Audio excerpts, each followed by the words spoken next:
আমরা বিশ্বাস করি আগামী দিনের সরকার জামাত ইসলামের 11 দলীয় জোটের সরকার হবে।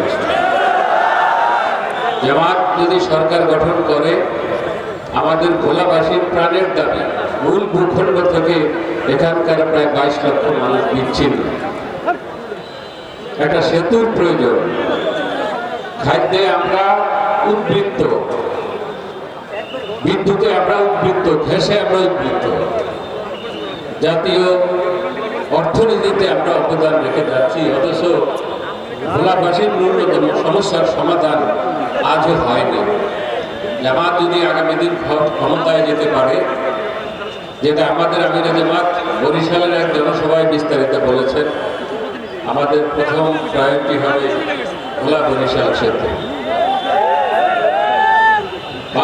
ভোলা জেলার আরেকটা সমস্যা হলো চর দখল, একদিকে মেঘনা আরেকদিকে চাকুলিয়া, এখানে প্রতিনিয়ত ভাঙে এবং গড়ে নতুন চর ওঠে, আর এগুলি হলো ভূমি ক্ষেত্র এবং ভূমিদস্যুদের খোলা।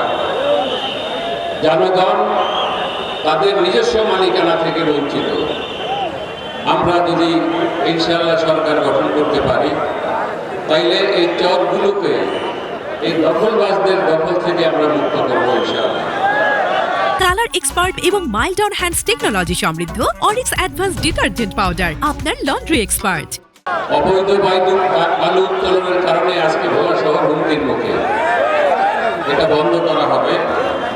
চাঁদাবাজের ধান্দাবাজি বন্ধ করা হবে। এখানে টেকসই বেড়িবাঁধ হয়েছে, কিন্তু সেটা টেকসই হয় না। এখানকার গ্যাস, আজকে জাতীয় গ্রিডে গ্যাস যাচ্ছে, কিন্তু ভোলার মানুষ গৃহস্থালী কাজে গ্যাস পাচ্ছে না। জামাত যদি ক্ষমতা যেতে পারে, গৃহস্থালীর কাজে গ্যাস সংযোগ সহ ইনশাআল্লাহ আমরা এখানে শিল্প কারখানা গড়ে তুলব গ্যাস ভিত্তিক। সর্বশেষ আমি একটা কথা বলতে চাই যে আমাদের প্রতিপক্ষ তিনি বলছেন যে জামাত ইসলামী কোনো সাহায্য সহযোগিতা জনগণ করছে কিনা জানতে চাই। জামাত ইসলামী মানুষকে দেখায় কোনো সাহায্য সহযোগিতা করে না। এটা করে, আপনি করেন মানুষকে দেখায়া রাত্র 1টা 2টা পর্যন্ত সামান্য 10 টাকা 20 টাকার জন্য, আর ওই সোনার বাংলা মার্কা সারিয়ে কাপড় দেওয়ার জন্য আপনার বাড়ির দরজায় হাজার হাজার মানুষকে আপনি কষ্ট দেন, মানুষকে দেখানোর জন্য। এই জাতীয় সাহায্য সহযোগিতা জামাত ইসলামী কখনো করে না। সম্মানিত সংগ্রামী ভোলাবাসী, আমরা দোয়া করি এবং আপনাদের কাছে আমরা কামনা করি এই আসলে আমাদের নজরুল ইসলাম ভাইকে আপনারা দাঁড়িপাল্লা মার্কায় সমর্থন দিয়ে আগামীতে সেই সংসদে প্রেরণ করুন।